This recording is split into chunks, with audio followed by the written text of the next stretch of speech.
Je voulais qu'on parle de Roland Dumas, 101 ans de vie, et je parle sous votre contrôle, Catherine Ney, à peu près 70 ans en politique. Ah oui, parce qu'il a été élu en 56, d'ailleurs comme Giscard, oui, sous la 4e République, et il est devenu, il a été réélu plusieurs fois, mais enfin, il avait une particularité, c'est qu'il est passé de Limoges à Brive et puis à Périgueux, parce qu'il était élu et puis jamais réélu, parce c'était quand même un politique assez dilettante, et il était avocat.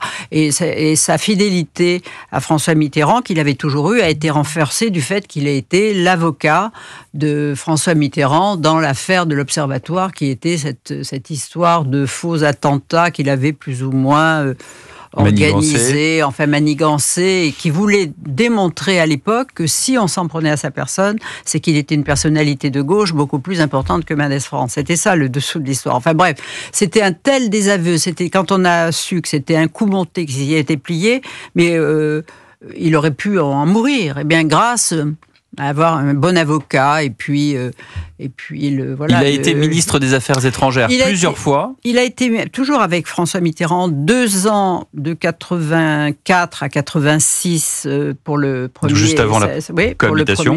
Le premier septennat, et puis ensuite 5 ans sous le second, c'est-à-dire jusqu'en 93. Et la première fois, oui. On aurait dit que François Mitterrand lui aurait proposé Matignon, et qu'il aurait refusé. En tout cas, on a une archive à vous faire écouter sur justement ce passage de l'histoire de France. Si la chance m'avait été donnée, et les circonstances aussi, j'aurais aimé. Je ne dis pas que j'aurais réussi, mais ça s'est passé dans l'avion qui nous amenait à Moscou. On était dans l'avion, Mitterrand lisait, puis on était toujours côte à côte dans l'avion. Et au bout d'un moment, il m'a dit « il faut que je réfléchisse. Je réfléchis, préparez-vous. » Préparez-vous, quoi. Non, préparez-vous, il va y avoir un nouveau Premier ministre, réfléchissez, vous m'en parlerez, etc. Bon, puis le temps a passé, quelques semaines, et puis il m'a reposé la question, j'ai dit, et puis alors là, je dois dire que par rapport à mon vieux copain Bérégovoy, j'ai craqué. Au lieu de lui dire, écoutez, ça fait le mot célèbre, j'accepte, monsieur le Président.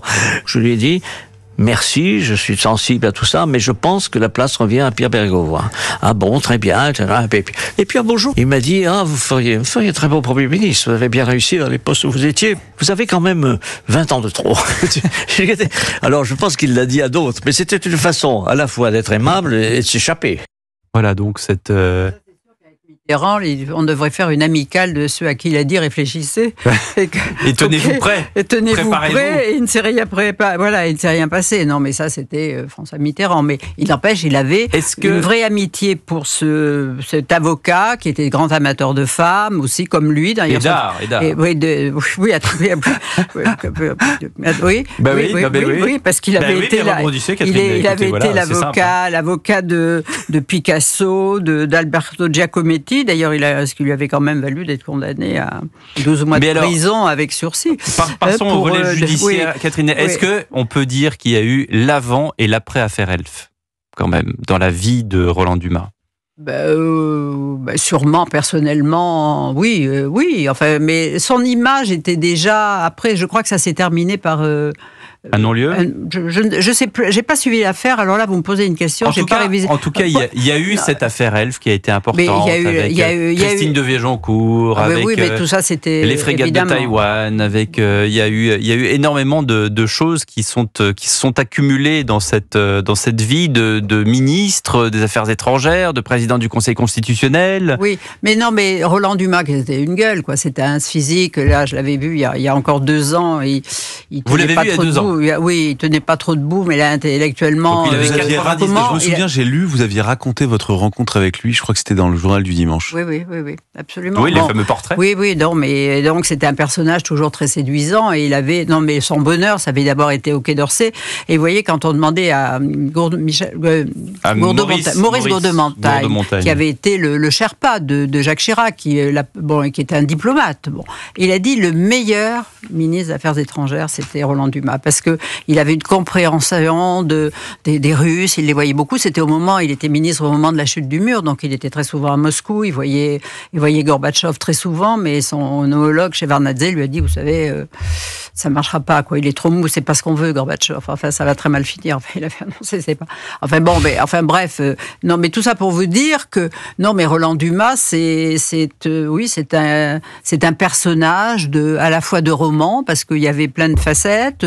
C'était aussi, il aurait pu être un ténor parce qu'il avait une très belle voix. Il avait chanté, je crois, à Toulouse, un Don Juan il y a quelques années. Donc c'était quelqu'un à 1000 facettes et qui voilà, pourquoi je crois est-ce que le moule est cassé d'un personnage pareil. C'est ce que j'allais vous dire en fait. Est-ce que pourquoi aujourd'hui, quand une personne comme ça, ministre des années 70-80 décède, on dit c'était un personnage de roman, et aujourd'hui, quand on a les ministres qu'on a eus là tout dernièrement, récemment, on ne dira jamais de ces gens-là ça a été un personnage de roman. Écoutez, entre-temps, MeToo, on a changé d'époque. Vous savez, c'était tous ces gens, que ce soit Roland Dumas, François Mitterrand, ils parlaient de femmes parce qu'ils avaient des aventures. D'ailleurs, Roland Dumas m'avait dit que son grand livre de chevet, ça avait été le livre de Léon Blum du mariage, qui s'appelait Du mariage et qui incitait plutôt à la polygamie. Il avait dit, j'ai toujours suivi son principe. Mais aujourd'hui, ce genre d'attitude, cette liberté qui a été peut-être aussi portée à un paroxysme. Alors, il y avait ceux qui avaient fait la guerre. Il y a eu des dérives et c'est pour ça qu'il y a eu le Il y a eu des dérives, il y a eu tout ça. Bon, mais aujourd'hui, je veux dire, c'est... d'abord, vous êtes suivi de près par les réseaux sociaux, on peut vous prendre en photo, je veux dire, on a changé d'époque. Je ne dis pas qu'elle est... En tous les cas, elle est moins légère et on parle de ces choses qui étaient aussi quelquefois l'agrément de la conversation quand même. Et bien là, maintenant, c'est terminé. Il y a une espèce d'austérité. Mais je suis assez d'accord avec Catherine sur une chose, c'est que par le passé, la politique attirait les meilleurs. Oui. Des gens extrêmement cultivés, des gens qui avaient parfois eu 2-3 vies avant de s'engager en politique, et il y avait une forme de sélection naturelle parce que c'était les plus brillants qui émergeaient, qui étaient vraiment au-dessus de la mêlée, et c'était la période où il y avait encore ce qu'on appelait les leaders charismatiques. Mais les électeurs ne sont pas contre d'avoir des gens comme ça aujourd'hui. Oui. Et aujourd'hui, je vais vous dire une chose, c'est peut-être pas très encourageant et très optimiste, mais je trouve que plus les générations passent, plus elles sont réellement médiocres. Ma génération est d'une médiocrité absolue. Je trouve sincèrement, ce sont des gens qui... Allongez-vous, Louis Dragnel. Non, mais ce sont des gens qui... ce sont des gens qui ont des grandes capacités de travail. Ce sont des gens qui ont des capacités... Voilà, ils vont très vite. Aujourd'hui, ce qu'il faut, c'est être endurant, parce que la vie politique s'est accélérée. Il y a la vie politique. On l'a dit des conseillers de l'Élysée, notamment. Je vous prends 2 exemples. François Mitterrand, tous les lundis après-midi, je parle sous votre contrôle, Catherine, allait jouer au golf. Mais lui, c'était extraordinaire, donner du temps.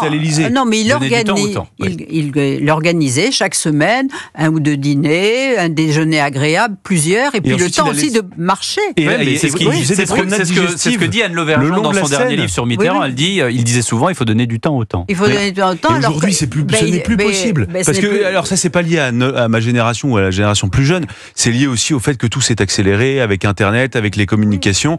Et aujourd'hui, un président peut avoir 10 éléments d'agenda dans sa journée, là où par le passé il en avait 1 ou 2, parfois il y avait même des moments, quand on regarde des agendas, où il y avait des semaines quasiment vierges, où il réfléchissait, il lisait, il consultait. Parce que le gouvernement gouverne.